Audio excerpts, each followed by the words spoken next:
Menu monochrome. Aujourd'hui, avec Michel, vous découvrirez des menus où tous les mets sont rigoureusement de la même couleur. Le menu rouge de Georges Perec. Sur une table littéraire, tout est possible, surtout si l'auteur est Georges Perec. Voici le menu rouge de Madame Moreau, une des habitantes de l'immeuble où se déroule le célèbre roman de Perec, La vie mode d'emploi.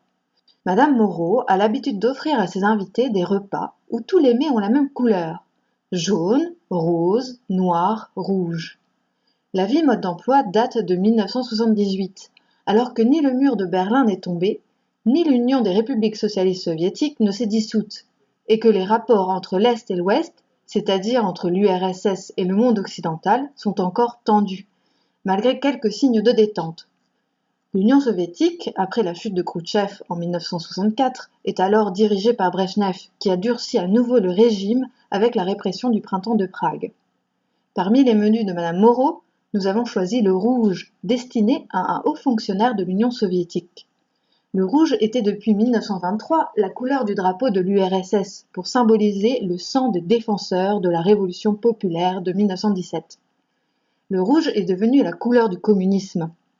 Aujourd'hui, on agite encore quelquefois des drapeaux rouges pour des revendications sociales.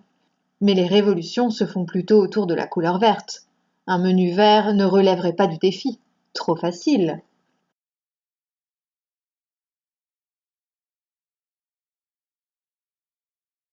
Georges Perec, La vie mode d'emploi, Paris, 1978, chapitre 90. Gertrude est assise entre ses deux anciennes voisines. C'est une femme d'une cinquantaine d'années, grosse, au visage rouge, aux mains potelées. Elle est vêtue d'un corsage en soie noire moirée et d'un ensemble de tweeds verts qui lui va très mal. Sur sa boutonnière gauche est épinglé un camée représentant une pure jeune fille au fin profil.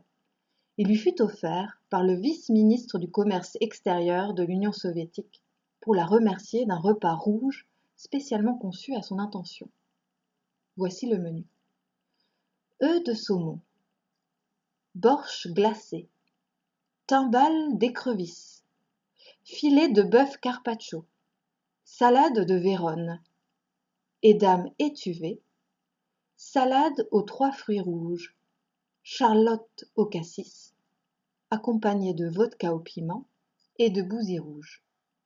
Les ingrédients: borщ, soupe à base de betterave rouge, écrevisse, crustacé de rivière qui devient rouge à la cuisson comme la langouste, édame, fromage de Hollande entouré de paraffine rouge, fruits rouges, nom donné à différents fruits de couleur rouge, la fraise, la groseille, la framboise, vin de Bouzy, vin rouge de la Champagne.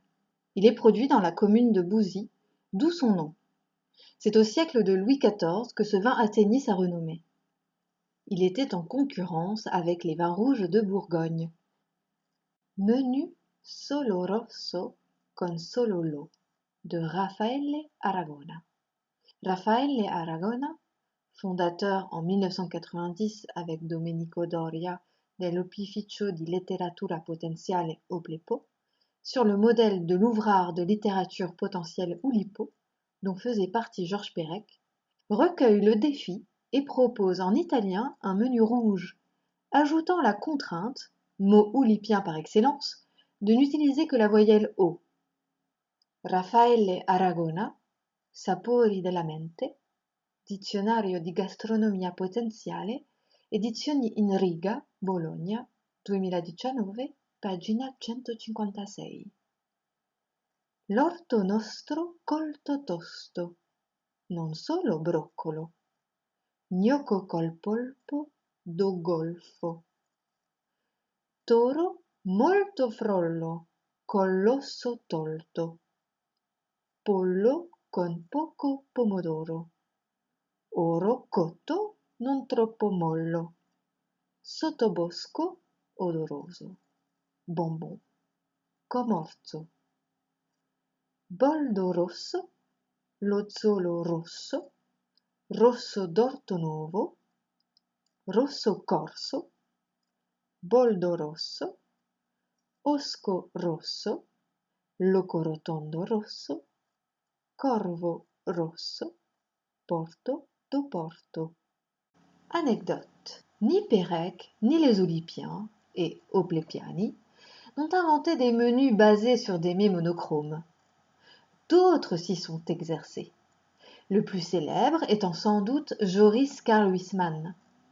Dans son roman « À rebours » de 1884, chef-d'œuvre du décadentisme, le personnage, des Esseintes, dandy aristocrate, organise un repas de deuil, tout en noir, pour célébrer une futile mésaventure.